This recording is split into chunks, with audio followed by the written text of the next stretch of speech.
Hello, my peoples. Good morning, good afternoon, good night, whatever time of day it is where you are and when you're watching this. If you're watching this, that means that you probably missed class today, and or you're trying to find answers on the test. In which case, anyway, um, basically the rundown for today is that we're going to be looking at some of the models for how psychologists think and how they problem solve.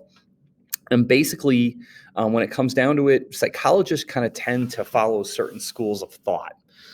They tend to use certain pre-existing problem-solving approaches. Now, this is where I'm gonna throw a word of caution. I'm about to throw you 7 different problem-solving approaches.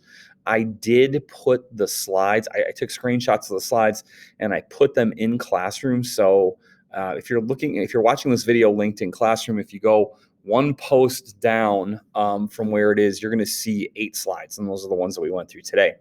The caution I'm going to give you is this: that depending on what psychology textbook your high school or college, or even if you go into a psychology field, your boss may have worked out of, I have seen anywhere between 4 approaches and I think as many as 8.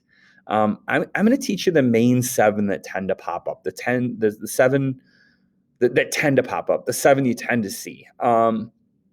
If you go to a college that teaches you more, just adapt. If you go to a college that teaches you less, they've probably taken some of these and like smushed them together. Now, what I've even found with these 7 is there are a couple that are, I would say, relatively close together. So, kind of take that in mind as we go. So what we're going to do is we're going to start off by looking at talking a little bit about present day psychological thought. And what you've got to understand is, and a lot of you guys made this point in a couple of your homework assignments, is that psychology is expanding. We learn new things about the brain every day, and we learn new things about human behavior every day. And so it's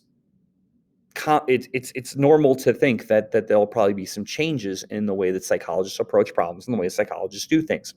So over the years, there's kind of been these different schools of thought for how to think about psychology, how to solve problems, how different psychologists think that the average human works. They don't all agree. They some of them are absolutely, they contradict each other. But sometimes people look at them and they're like, oh, I really like that one there. That one fits. Or I don't like that one. That one is stupid. I'm not a fan. As a matter of fact, I'll tell you which one I'm not a fan of when we get to it. I'm not trying to dissuade you, but it's just, to me, it seems a little fluffy. But sometimes psychologists will draw on more than one. They like 2 or 3 of them, or they think this one here applies to this kind of thing, and this one over here, that applies to that kind of thing. And so what I need you guys to understand is it's perfectly normal to look through these and go, oh, they all make a little bit of sense, or, oh, these 3 make the most sense. Okay. Now, if you're a person who draws from more than one approach, you're eclectic, or you're using something called eclecticism. That is not an approach by itself. Eclecticism is just a nice 10-cent word to say that you borrow from multiple systems to make your own. There's a lot of things that you're probably eclectic about. You might be eclectic about your music taste. You like a little bit of rock, you like a little bit of rap. You can mix in a little bit of country, sprinkle in a little bit of classical every once in a while, and there you go. You would be said to have eclectic music taste. Some people, oh my God, what's the word I'm looking for? Decorate their house in an eclectic style. One room is kind of this style, and one room is that style, and so they have eclectic taste. All right. Now, as we're going through these, what I'm going to try to do is I'm going to kind of try to use running examples to try to kind of show you the differences between the 2 and how they work, or the 7 and how they work. So the first one that we're going to talk about is the biological or biopsychological approach. Sometimes it's called one or the other. And basically, in the biopsychological approach, every behavior that you do is viewed as some kind of reaction to your body and what's going on inside your body.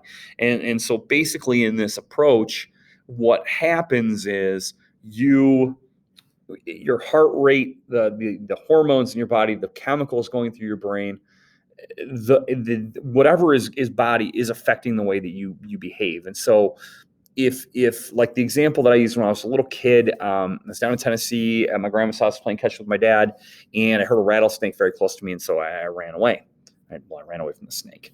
And so what biopsychological or biological psychologists would say is that the reason that I ran is because my heart rate plus my hormones and chemicals in my body and the adrenaline in my system and the acid built up in my muscles equaled the best decision is to run. And so when you look at this, again, it's kind of everything is a product of biology. So let's say that you got called down to the office on the first day back to school and you knew you did something stupid and you know you're probably going to get suspended for 3 days and your parents are going to be mad. So you're walking down, you walk in the office and Lee goes, Mr. Siverd's going to see you in a minute. He's on the phone with your family. Oh, man, you're in trouble. And so you sit down on one of those chairs outside of the office and you throw up all over your shoes. Now, a biopsychological psychologist would basically say that the reason you threw up on your shoes is because your stomach acid increased in a stressful situation, your heart rate went up to an alarming rate. Basically, everything is going to track back to the biology of your body, things going on in your body. And so these people believe that your behavior is very much a product of the vitals and the things going on in your body. You don't see a lot of people who are biological psychologists only. There are people that will piece this in with other things. All right. The second approach that we're going to talk about is the behavioral approach. Now, this was pioneered by B.F. Skinner, John B. Watson, William James is kind of a behaviorist in a way. They only want to measure observable behaviors. They believe that rewards and punishments it kind of shape the behavior. They really believe that you're a product of what you've learned and you remember. So in the debate of nature versus nurture, they believe in nurture. You're a product of what you remember. And so according to these people, every choice that you make or everything that you do is based on something that you've learned in your life. You've seen other people do and you remember it, or you've done yourself and it's worked out a certain way for you. And so you either repeat the behavior or you don't repeat the behavior. There's a million cases here. You once when you were younger, you cleaned your family room, living room really, really well, and your family rewarded you by taking you out for ice cream. And so you want something, and you remember that, oh, that guy, I got that ice cream a long time. And so you get up really early on Saturday morning and you clean the living room really, really well because you're expecting this response, because you remember this response. So if you got called to the office and Lee did all the things and Siverd was talking to your parents and you threw up all over your shoes, there are psychologists who believe that you did that on purpose because you've learned that in the past that when you're sick, people tend to baby you and they're not probably going to yell at you. And so that might buy you some time. So again, you're using something that you've learned to influence your behavior today. Okay. All right. The next one is the humanistic approach. This is the one that I think is fluffy. I'm going to say that right away. In the humanistic approach, which was kind of pioneered, it was made famous by a guy named Carl Rogers. The belief is that all of our actions are based on our internal growth as a human being. That if you're able to do something, it's because you believe in yourself, you're confident in yourself, the people around you believe in you.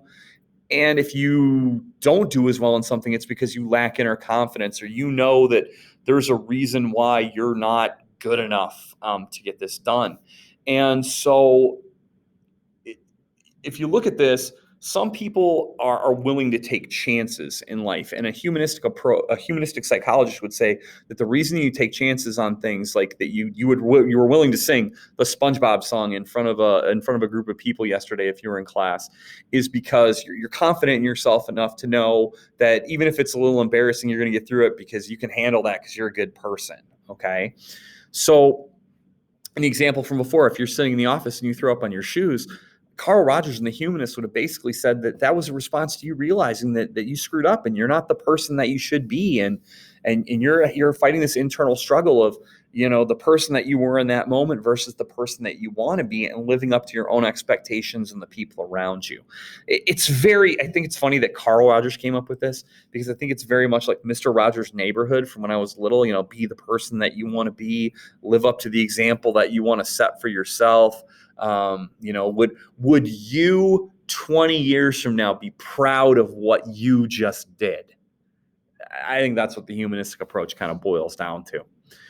All right, the next one, and I know I'm speeding through these, but they're going to come up a million times during the year, so we'll review them when they pop up. The psychoanalytic or psychodynamic approach. This has got Freud written all over it, baby. Freud is all about this. Freud believes that you are a product of things from your unconscious. Now that means not getting knocked unconscious, but that means things that are in your head that you can't possibly remember. Freud believed that there were all these events from your childhood, all these things that happened that you don't remember, but they're there. They're there. The shirt that you wore on the 5th day of pre-K is up here somewhere. You just can't find it. And so Freud thought that those like little feelings that we got about people were like, I don't know, I kind of, there's something about this person, but I can't place it, is probably because somewhere up here there's this memory that you can't quite get to of a person that was similar to that. Or sometimes if you have this feeling that, man, you know what? I know this is going to go well. I don't know why it's going to go well, but I know it's going to go well, is because you've been in a similar situation before that you can't remember. Now, some of the people who follow Freud's theories think that maybe this is some kind of collective unconscious, like, and we'll get into that later on in the year, but this idea that somehow we all share some basic memories, even if they aren't ours. I don't know. And then there's even people that will go down a further road and say that you're remembering things from past lives and things like that. If you're into that kind of stuff, you can look it up. Trust me, it's there. There's plenty of stuff out there on the internet about it. And so Freud might say that if you threw up all over your shoes in the office, that when you were younger, maybe you were sick when you were very, very little, and you threw up or whatever, and so you were taken care of, and there were no problems, and so that you kind of react like that you get kind of this queasy sick feeling whenever anything goes wrong, because that was to your benefit. Some of them apply a little bit better to certain situations than others. I think that's why a lot of psychologists do, a lot of different things. Evolutionary. We're some Darwinian psychology. Charles Darwin, the whole theory of evolution. He looks at your ability this one looks at your ability to like adapt and change your behavior for survival. And so it's kind of combining some elements of some other approaches, things you've learned, biology, your thought process.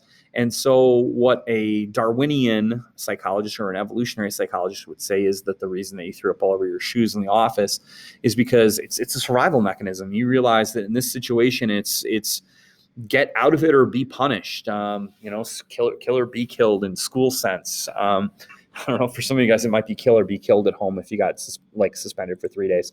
So, your behavior is a result of your need to survive and survive well.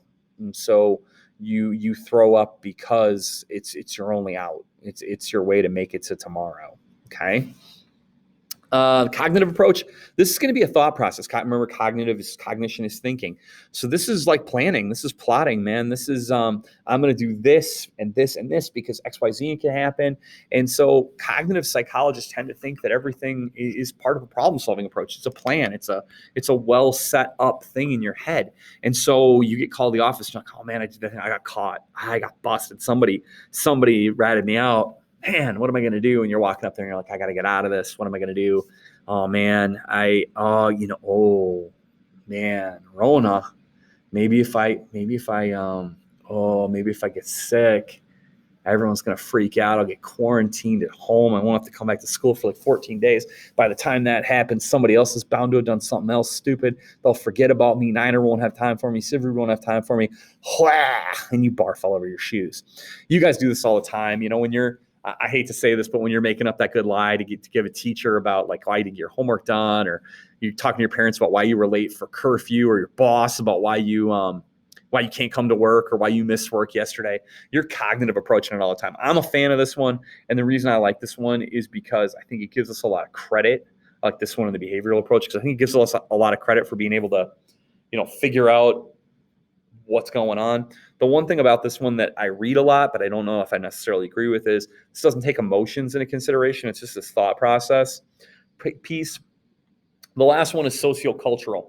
This is going to view behavior as a product of who you are. And by who you are, I mean that I am a white, middle-class male. Okay? And so in the sociocultural approach, you think people are treating you a certain way because of who you are and what you represent and all those things. So, for instance, Democrats and Republicans right now, there's a lot of sociocultural psychology going on or sociocultural assassination going on in social media, where they're generalizing about each other and treating each other certain ways because of the political party they're involved in. People that get treated a certain way because they're a minority, people that get treated a certain way because they're male or female. And so these people think that their behavior is very strongly influenced by the groups that they're involved in. And I can see that to some extent. Obviously, if you are a basketball player, that's going to impact your behavior and the way that you see certain things in the winter. If you work at Target, that's going to impact the way you think about it, the way you have to dress when you go to work. And so, I don't know, you're walking to the office and you've heard that Subaru doesn't like, I don't know, girls, guys, Latino students, Black students, Asian students. I don't know who's watching this video, so it's really hard for me to pinpoint, exactly what it is about you that he doesn't like. That's not true. He's a great dude. I'm sure he'll like every one of you guys when he actually meets you. And so you're out because this guy is going to target you because of whatever it is about you is that you force yourself to throw up. Now, again, throwing up on your shoes in the office might not be the greatest example for every one of these. That's why I think a lot of psychologists are eclectic and borrow from different schools of thought. Okay, that was kind of a quick run through on the 7. If you're like, whoa, what did he just do? You can always rewatch this. Like I said, I gave you the slides in classroom, so please feel free to go back and watch them again or look at them again if you need to and ask questions. So tomorrow we're going to have a test. And basically the way things are going to work is you're going to come to class, log in. We're going to do trivia, some kind of trivia, horror movie trivia, Star Wars trivia, sports trivia. I don't know. I haven't decided what we're going to do tomorrow yet. Then I'm going to share the link to the Google form. I'm probably going to give you until midnight to get the test done, so you'll have between class time and midnight. Sorry, 4th hour. I know it's a little less time than 2nd hour, but it's way more time than you'll need. Just focusing on getting it done. You probably could get it done during class. It's going to depend on how focused you are and how much you use your notes, okay? If you have any questions about any of the subject matter, any of the topic stuff, please feel free to reach out. Don't forget that crash course, Chapter 1 crash course, video stuff is due tonight by midnight. Please get that done. And if you didn't hand in What is Psychology, I think today's kind of the last day I'm taking it. Have a great day. Hope to see you guys soon. Bye-bye.